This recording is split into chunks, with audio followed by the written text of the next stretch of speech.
गुढीपाडवा मेळाव्यामध्ये राज ठाकरेंनी पंतप्रधान नरेंद्र मोदींना बिनशर्त पाठिंबा जाहीर केला। अनेकांना या निर्णयाची अपेक्षा होती, तर अनेकांसाठी हा निर्णय अपेक्षाभंग करणारा होता। राज ठाकरेंनी गेल्या 3 लोकसभा निवडणुकांमध्ये घेतलेल्या वेगवेगळ्या भूमिकांची चर्चा या निमित्तानं सुरू झाली आहे। बघूया राज ठाकरेंनी वेळोवेळी आपल्या भूमिका कशा बदलल्या आणि त्याचे काय राजकीय परिणाम झाले याविषयीचा हा रिपोर्ट।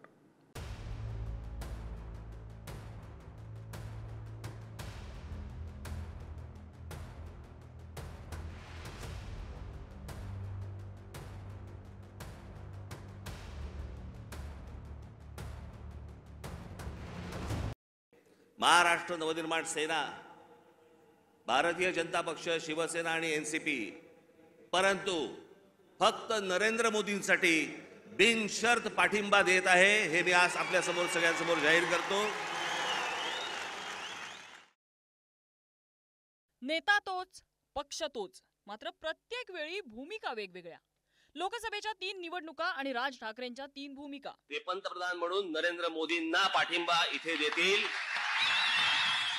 नरेंद्र मोदीने एक घोषणा दिली होती ना, काँग्रेस मुक्त भारत करूया म्हणून आम्ही मान्य केलं होतं। पण आज नरेंद्र मोदीजी तुम्ही जे वागताय याच्यावर आम्हाला आज सांगावंसं वाटतंय, आज मोदी मुक्त भारत झाला पाहिजे। फक्त नरेंद्र मोदींसाठी बिनशर्त पाठिंबा देत आहे, हे मी आज आपल्या समोर सगळ्यांसमोर जाहीर करतो। 2014 साली देशाच्या भविष्यासाठी मोदी पंतप्रधान झाले पाहिजेत असं म्हणणारे राज ठाकरे बहुधा पहिलेच नेते। मात्र 2019 उजाडेपर्यंत राज ठाकरेंचे सूर बदलले आणि त्यांनी मोदी मुक्त भारताची घोषणा देत चक्क आघाडीचा प्रचार केला। आता पुन्हा 2024च्या निवडणुकांमध्ये राज ठाकरेंचे सूर पंतप्रधान मोदींच्या पाठिंब्यासाठी आळू लागलेत आणि हेच शिवतीर्थावरच्या सभेतून राज ठाकरेंनी दाखवून दिलं। पण हे यापुढे होता कामा नये। या देशातल्या तरुणांकडे पाहणं गरजेचं आहे। महाराष्ट्र ज्या प्रकारचा कर भरतो केंद्राला, त्याच्या मोबदल्यात महाराष्ट्राला मोठा वाटा हा महाराष्ट्राला आला पाहिजे, याच्यासाठी म्हणून आज नरेंद्र मोदींकडनं माझी अपेक्षा आहे।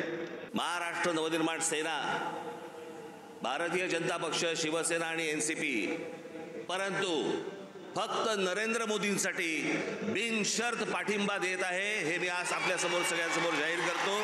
राज ठाकरेंनी मोदींना बिनशर्त पाठिंबा जाहीर करताना महायुतीच्या नेत्यांनी राज ठाकरेंचा निर्णय ऐतिहासिक ठरवत त्यांचं स्वागत केलंय। मी त्यांचं स्वागत करतो आणि मोदी साहेबांचं नेतृत्व आणि मोदी साहेबांच्या विकासाच्या कामाला, देशाच्या प्रगतीसाठी मनसेचे अध्यक्ष राज ठाकरेजी यांनी महायुतीला पाठिंबा दिल्याबद्दल मी त्यांना मनापासून धन्यवाद देतो आणि त्यांचं अभिनंदन करतो। समाजाच्या प्रत्येक व्यक्तीला घेऊन ही विकासाची ट्रेन घेऊन आम्ही जाणार आहोत आणि म्हणून मुंबईकरांनी विचार करायचा आहे, मोदीजींच्या ट्रेन मध्ये बसायचं का राहुल गांधीचं न चालणारं इंजिन।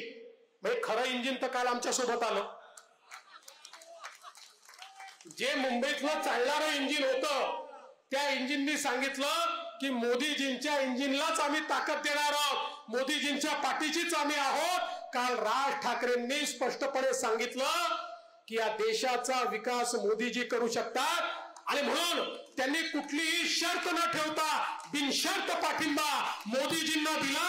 मी त्यांचे देखील आभार मानतो। महायुतीचे नेते तर राज ठाकरे यांच्यासाठी रेड कार्पेटच अंथरून बसले होते, असंच त्यांच्या या प्रतिक्रियांमधनं अधोरेखित होत होतं। त्यामुळे महायुतीसाठी मनसेचा पाठिंबा इतका का महत्वाचा ते सुद्धा समजून घेतलं पाहिजे। महाराष्ट्रासह संपूर्ण देशासाठी 2024ची लोकसभा निवडणूक खूप महत्वाची आहे। यूपी नंतर महाराष्ट्र देशातील दुसऱ्या क्रमांकाच्या 48 जागा असणारं राज्य आहे। महाराष्ट्रात महायुती विरुद्ध महाविकास आघाडी अशी तुल्यबळ लढत होण्याचा अंदाज आहे। तुल्यबळ लढतीमुळेच मनसेचा पाठिंबा महायुतीला फायद्याचा ठरू शकतो। नजीकच्या भूतकाळात 2014 मध्ये महाराष्ट्रातील सर्व पक्ष स्वबळावर लढले होते। 2014च्या स्वबळावरील निवडणुकीत प्रत्येक राजकीय पक्षाचं बळ स्पष्ट होतं। मनसेला 2014च्या निवडणुकीत 3.7% म्हणजे 16,62,000 मतं मिळाली होती। आता 2024च्या निवडणुकीत मनसेची किमान 2% मतं जरी महायुतीकडे वळली तरी त्याचा महायुतीला फायदा होणार। विशेषतः ज्या मतदारसंघात अटीतटीची लढाई होईल तिथे मनसेमुळे महायुतीच्या बाजूने विजयाचं पारडं झुकू शकतं। राज ठाकरे हे सभांना गर्दी खेचणारे नेते असल्यामुळे महायुतीकडून त्यांना प्रचारासाठी वापरलं जाऊ शकतं।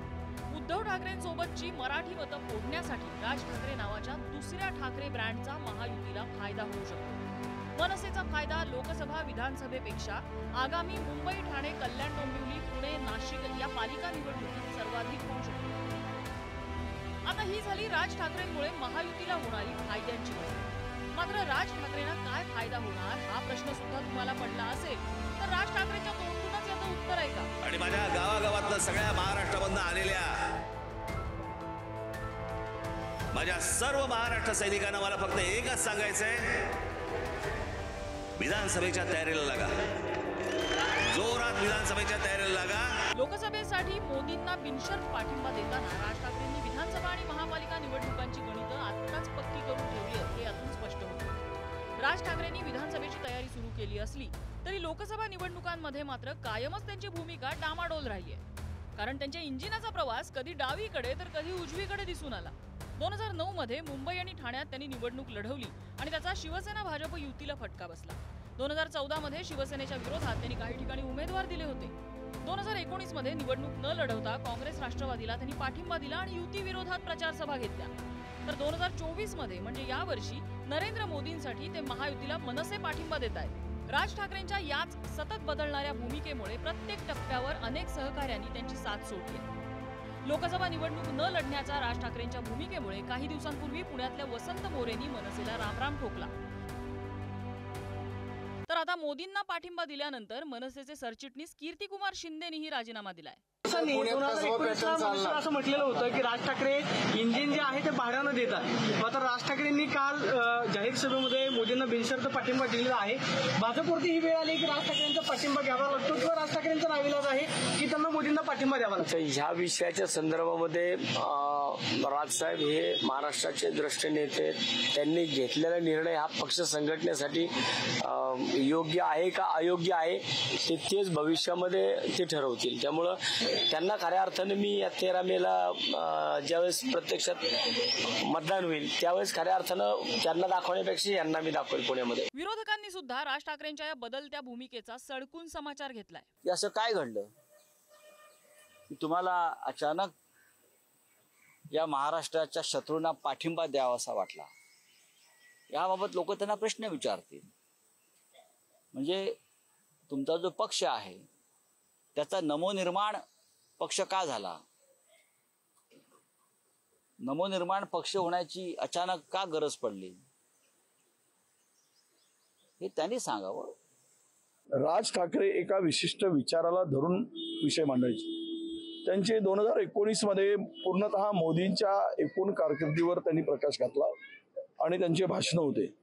असा काय परिणाम झाला की 5 वर्षामध्ये त्यांना पाठिंबा द्यावा लागला?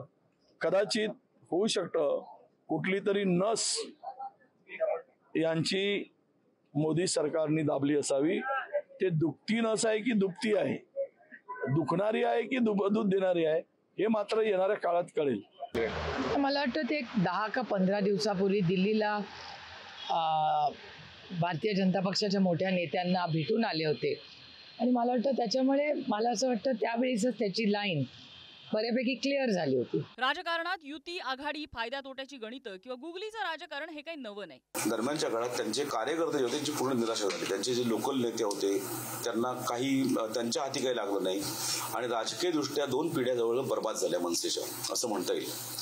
आता त्यांनी काळाच्या बरोबर किंवा प्रवाहाबरोबर चालण्याची जी काही घेतलेली आहे तिच्यातून नेमकं काय होणार हे सांगता येत नाही। भाजपला आता फक्त एकच होतं की भारतीय जनता पक्षाला आता कुठेही अडथळा नकोय। त्यांना सगळे अडथळे त्यांना आता ते बाहेर बाजूला करून केंद्रात 400 पार सरकार आणायचं आणि मोदींना परत पंतप्रधान करायचं एवढं एकमेव ध्येयाने सगळे भाजपवाले पछाडलेले आहेत। महाराष्ट्रात बाळासाहेब ठाकरे, शरद पवार, जॉर्ज फर्नांडिस यांच्यासारख्या दिग्गज राजकारण्यांनीही अनेकदा सोयीनुसार राजकीय भूमिका बदलल्या। शरद पवारांचा तर राजकीय गुगली टाकण्यात आणि भूमिका बदलण्यात हातखंडाच मानला जातो। मात्र या सर्वांना मागे टाकत राज ठाकरेंनी वारंवार बदलणाऱ्या भूमिकांची टाकलेली गुगली महाराष्ट्रासह मनसैनिकांनाही कोड्यात टाकली। अजय माने, ज्ञानेश्वर चौतमल, जितेंद्र शिंगाडे आणि प्रथमेश मोरेसह ब्युरो रिपोर्ट, पुढारी न्यूज।